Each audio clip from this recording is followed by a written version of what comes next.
In one day in August 2024, a single person lost $243 million. No vault was drilled, no wall came down, no gun was ever drawn. The whole fortune, around 4,100 Bitcoin, was moved out of one man's accounts in a matter of hours by a group of young men who never came near him. All it took, prosecutors say, was a phone call. And then they did the one thing you are never supposed to do after the perfect crime. They started spending it: Lamborghinis, private jets, $500,000 nights, and they filmed all of it. This is how the biggest crypto theft ever pulled from a single person came undone.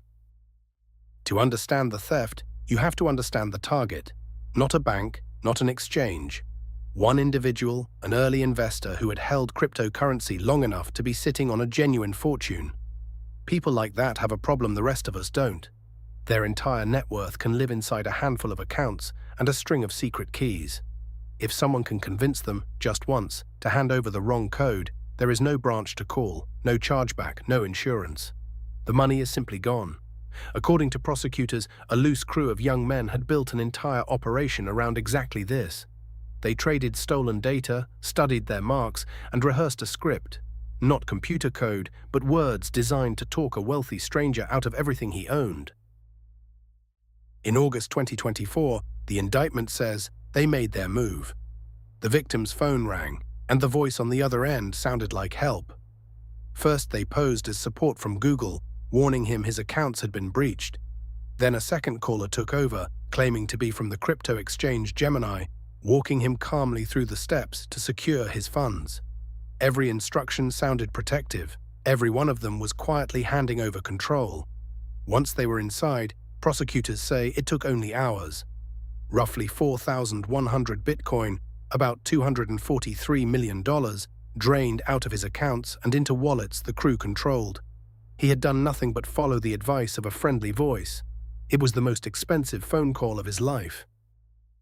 Stealing the money was only half the job. Now they had to make $243 million disappear on a public ledger where every transaction is written down forever. So they did what crews like this do. Prosecutors described the funds being shattered into pieces and pushed through mixing services, swapped between coins, run into privacy currencies designed to break the trail, and bounced across dozens of exchanges and wallets. It's called a peel chain, peeling off a little at a time until the river of money looks like 1,000 tiny streams. For a while it worked. The Bitcoin scattered into the dark, and the men who took it were suddenly impossibly rich, young, anonymous, and holding a fortune the size of a lottery jackpot. The smart move now was to vanish. They did the opposite. Almost overnight, the money surfaced in the real world, and it was impossible to miss.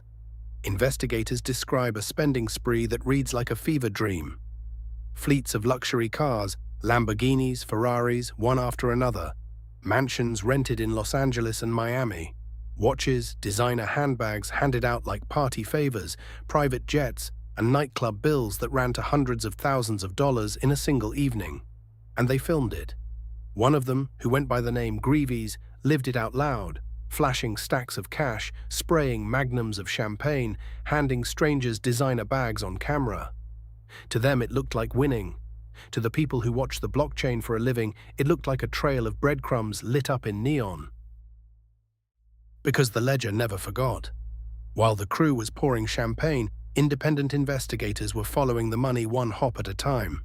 One on-chain investigator publicly tied the same $243 million, hop by hop, from the victims' drained accounts to the wallets now paying for the cars and the clubs. The very spending that felt like victory became the proof. A Lamborghini has a license plate, a nightclub has cameras, a private jet has a passenger list. The FBI was already pulling the same threads. The anonymity the crew thought they'd bought with mixers and privacy coins couldn't survive men who insisted on being seen. Slowly, the flashing lifestyle drew a map straight back to their front doors. In September 2024, weeks after the theft, it ended the way these stories tend to. Federal agents moved in. Malone Lamb and John D.L. Serrano were arrested and charged, along with others said to be part of the crew. Prosecutors moved to seize what was left. Cars, cash, and crypto clawed back from the wreckage of the spree. What had felt like untouchable money turned out to be evidence with a paper trail a mile long. And it got darker.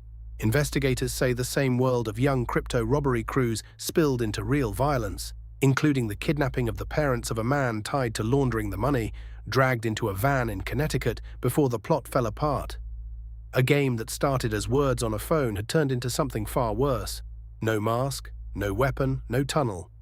Just a phone call, a fortune, and a group of young men who couldn't resist being seen spending it. The biggest crypto theft ever taken from a single person wasn't undone by a stronger lock. It was undone by the oldest mistake there is. They got greedy and they wanted the world to watch. If you want to see how the next impossible crime comes apart, subscribe to Masterplan. A new heist, escape, or con rebuilt in cinematic 3D every week.